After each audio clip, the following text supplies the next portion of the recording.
The Nameless puppet is the final boss in Lies of the P, and as such, it deserves your respect. It is an absolute animal of a boss. Now on screen, for the first few seconds of this video, we're going to have my P organ set up just in case you guys want to see exactly what I've got. I did in fact respec for this, but to point out some things that I think are essential, you are going to want healing when you parry, you are going to want your weapon to be repaired when you use the special grindstone, and I think you're going to want anything that reduces your stamina consumption. All of these things I would consider essential for this fight. In addition, I think the shield is probably the best pick for Legion Arm. I've beaten this with the shield and the puppet string equipped. And the puppet string is helpful during the first phase, but I feel like the shield is more helpful during the second phase if you do happen to get desperate.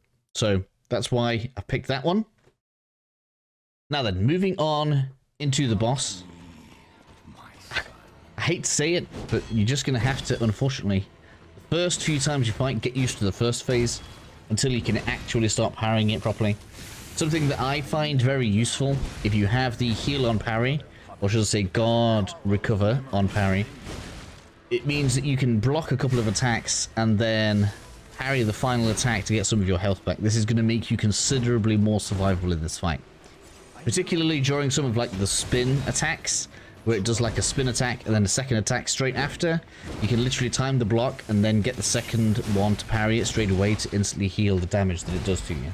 I find this to be extremely useful. It has ridiculously good moveset. It's amazingly accurate, so just bear that in mind. You can, in the first phase, hide behind the shield for a lot of the fight. It doesn't seem to break through the shield very easily in that first phase, and I would just use that to your advantage as best you can.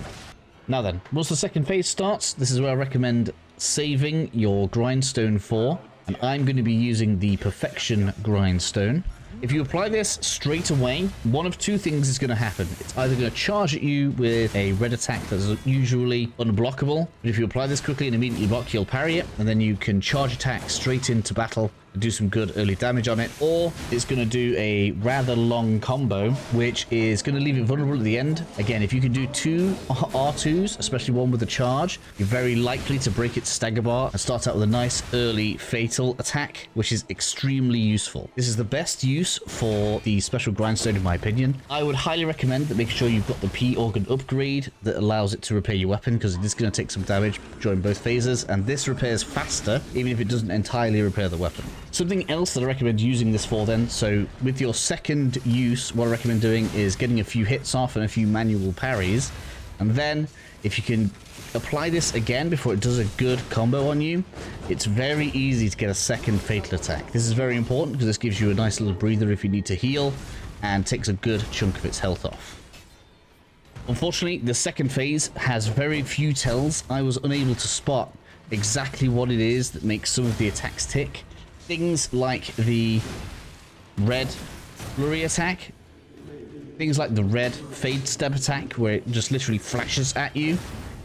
During the live stream when I was practicing this fight, I was literally counting 1 elephant, 2 elephant parry, and that literally worked for me. There's just something about you're going to have to learn the timing a little bit to get the hang of the parries if you want to be using that in the second phase. It is really, really tough, so just bear that in mind as you're going through. Now, bear in mind that it has some slam attacks which are fairly similar to Lixasia's. It likes to do a slam and then send out red beams, which are pretty nasty. They are parryable, so if you have the timing for it, pretty good to make sure you get that done. That will obviously save you some damage. I did try doing things like running around, dodging, and this kind of thing. If you are far enough away during the red charge attack that it does that we talked about before, you can run to the side to avoid it. But if you're like within striking distance, it will just hit you anyway. So just bear that in mind when it comes to that attack in particular. The jumping red attack is pretty easy to avoid if you go to the left, and often results in me getting some free damage, which is rather nice. And what I would recommend doing, so that you don't get that desperation feel, once you've got it down to the last quarter of its health, start mixing in some throwables if you like to. When I tried using throwables in my practice run where I decided I wanted to use them, I do find that these do more harm than good sometimes.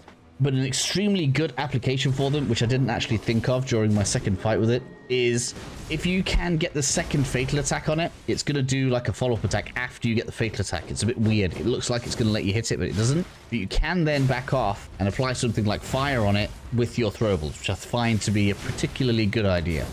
So I hope these tips help you out. I hope you get to defeat your own nameless puppet.